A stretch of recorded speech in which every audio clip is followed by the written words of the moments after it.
Hey everyone, welcome back to the show. I'm Alex. And I'm Jordan. Great to have you with us today. Jordan, I have to tell you about something that happened to me last week. I spent 4 hours studying for this certification exam. 4 hours. Felt really good about it, went to bed confident. Okay, I think I know where this is going. Woke up the next morning, sat down to review, and it was like my brain had just deleted everything overnight. Oh, I've been there. That's the worst feeling. You put in all that time and your brain's just like, nope, didn't save that file. Exactly. And it got me thinking, why does that happen? Why do some things stick and others don't? That's a great question. It's not about intelligence or talent. It's about understanding how learning actually works. Which is exactly what we're diving into today. We're breaking down the 8 key components of effective learning. These are practical insights you can apply immediately, whether you're a student, a professional, or just someone who wants to keep growing. By the end, you'll have a complete framework for learning anything more effectively. Let's get into it. Let's do it. All right, component 1, the foundation of all learning, motivation. Okay, that seems obvious though. Of course you need to want to learn something. It seems obvious, but there's more depth here. Let me ask you something. Think about the last time you learned something quickly and easily. Probably when I was learning to cook Thai food. I got really into it, watched videos, practiced techniques. It all just clicked. And how did that feel? It was fun. Time flew by. I wasn't forcing myself. Now, compare that to something you had to learn but didn't care about. Like when I had to learn our company's expense reporting software, that was painful, and I still forget half of it. Same brain, same person, completely different experiences. That difference is motivation, specifically the type of motivation. What do you mean by type? Scientists divide motivation into 2 categories. Intrinsic motivation is when learning itself is rewarding. You're genuinely curious. That's what you had with Thai cooking. Right, nobody made me do that. Then there's extrinsic motivation, learning for external rewards or to avoid consequences, grades, money, not getting in trouble at work. The expense software was definitely extrinsic. Research shows intrinsic motivation leads to deeper learning and better retention, but extrinsic isn't useless. Sometimes you need that push to start, and sometimes intrinsic motivation develops after you begin. So how do you cultivate motivation? 3 strategies. First, connect what you're learning to your personal goals. Ask yourself, why does this matter to me? Find the personal relevance. Second, find the interesting angle. Every subject has fascinating elements if you look. Third, set clear, achievable goals. Break big goals into smaller milestones. These are actionable, but motivation alone isn't enough, right? Right, if you can't focus, you're in trouble, which brings us to component 2, attention and focus.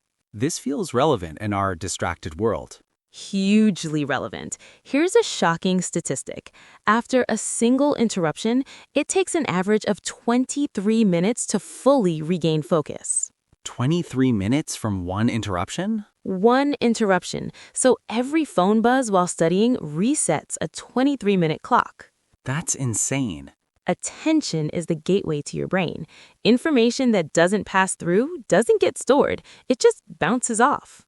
So you can sit with a textbook for hours, but if attention is scattered, You're not learning. You're just sitting near information. what about multitasking? It doesn't work for learning. What feels like multitasking is rapid task switching. Each switch costs time and mental energy. So what do we do about it? First, remove distractions before you start. Phone in another room. Close unnecessary tabs. Second, try the Pomodoro method. 25 minutes focused, 5-minute break. I've tried that. It helps knowing a break is coming. Third, match difficult tasks to your peak energy times. Fourth, single task. When learning, just learn.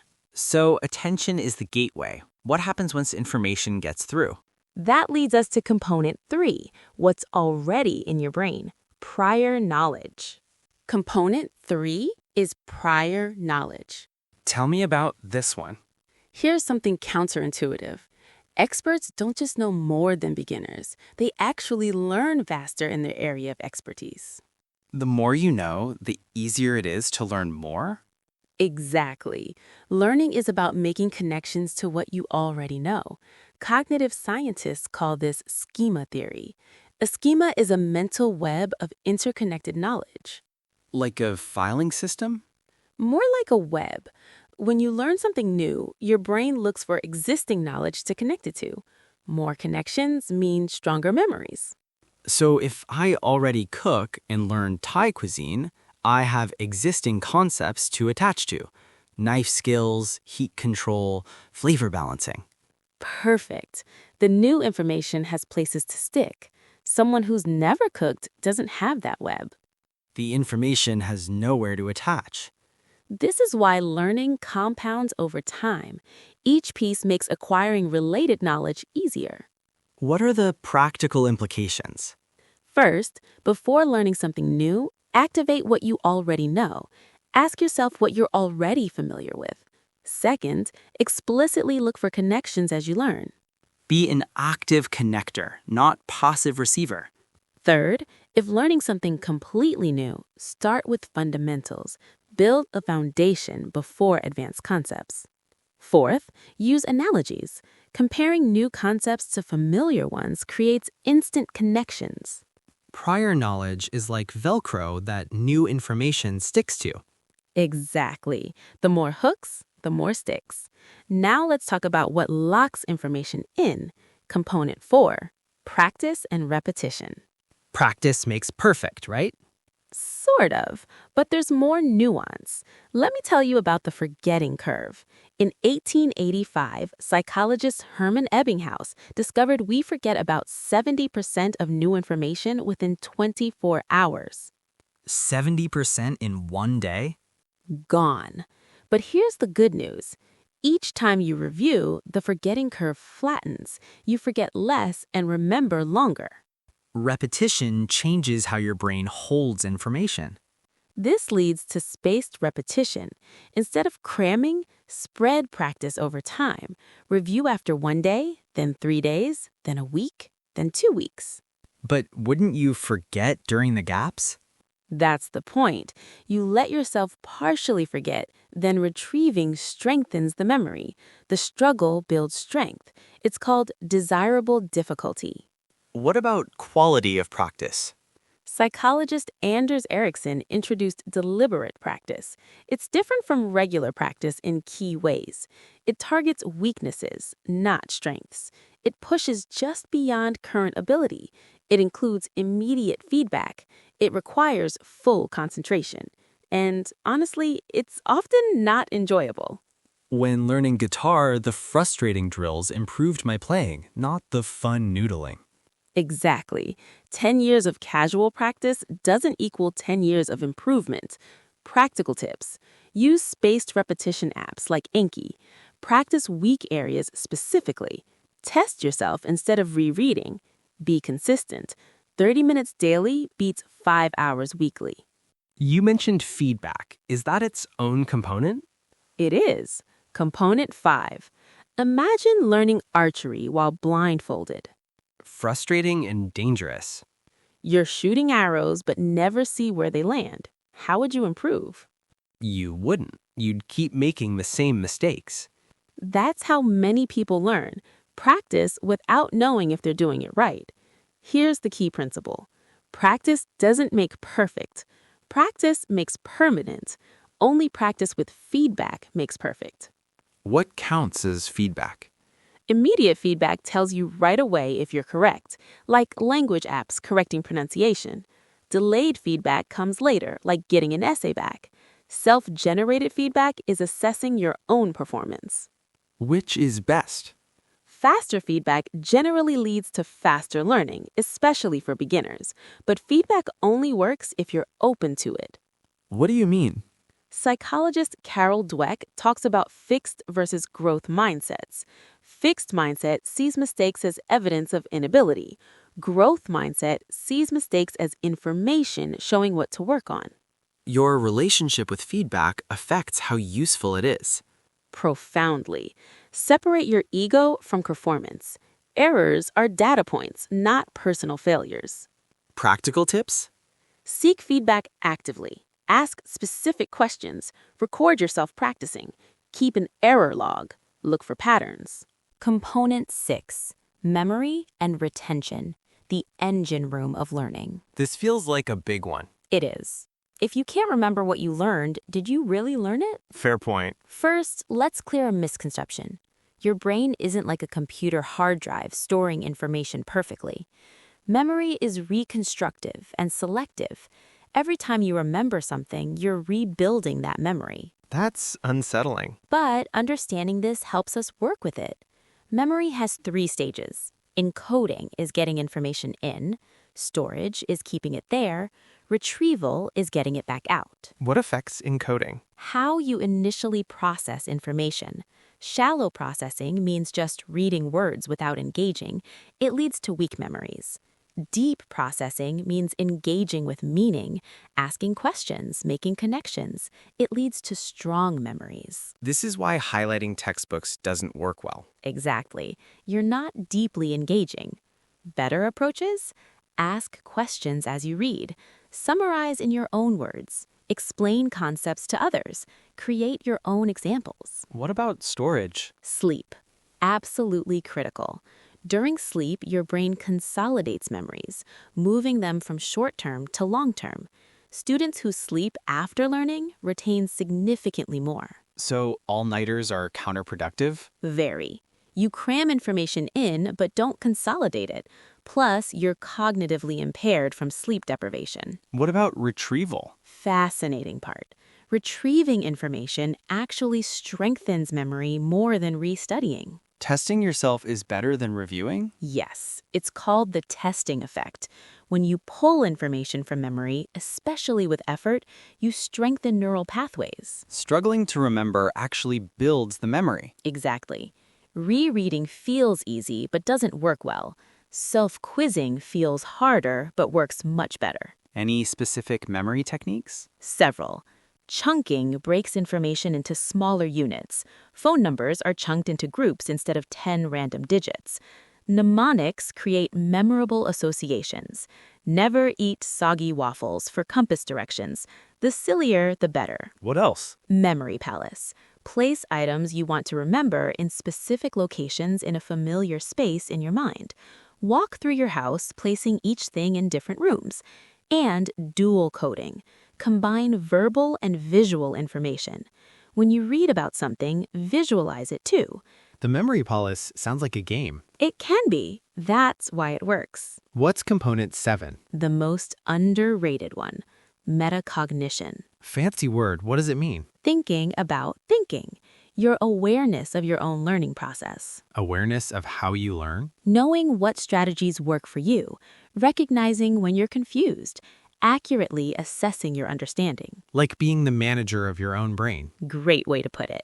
Research shows metacognitively aware students outperform others, even controlling for intelligence. So metacognition can be more important than raw intelligence? Often, yes, because metacognitive learners make better decisions about how to learn. Give me an example. 2 students studying for an exam.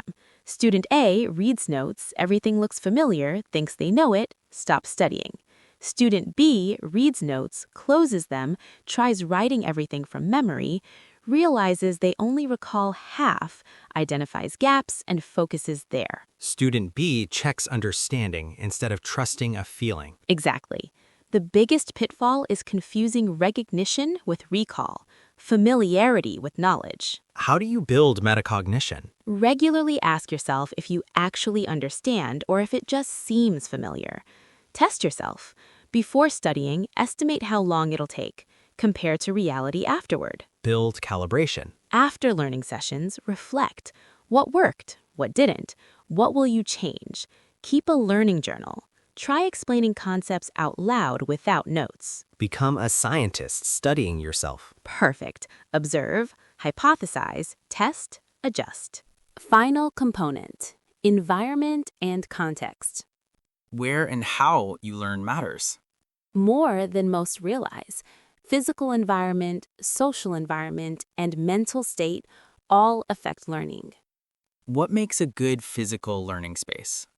Natural lighting when possible, temperature around 70 to 72 degrees Fahrenheit. Too hot or cold hurts cognitive performance. I've experienced hot brain fog. Noise level matters. Some do better in silence, others with moderate background noise. Organization matters. Cluttered spaces can create cluttered minds. Comfort matters, but not too much. Be at ease, but not falling asleep. Design your space intentionally. Here's something interesting. Context-dependent memory research shows we recall information better in environments similar to where we learned it. Really? If taking an exam in a quiet, formal room, studying in similar conditions helps recall. What about social environment? Social learning is powerful. Studying with others provides accountability, different perspectives, and opportunities to explain things.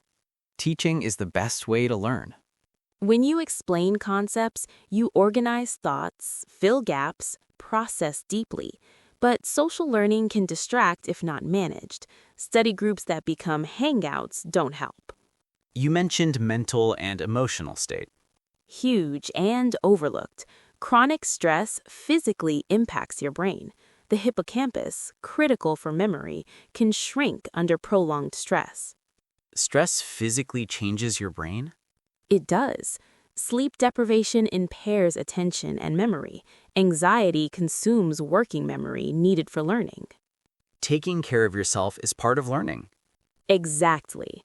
Sleep 7 to 9 hours, exercise regularly, it boosts brain-derived neurotropic factor, supporting learning, manage stress, eat well and hydrate, maintain social connections and mental health.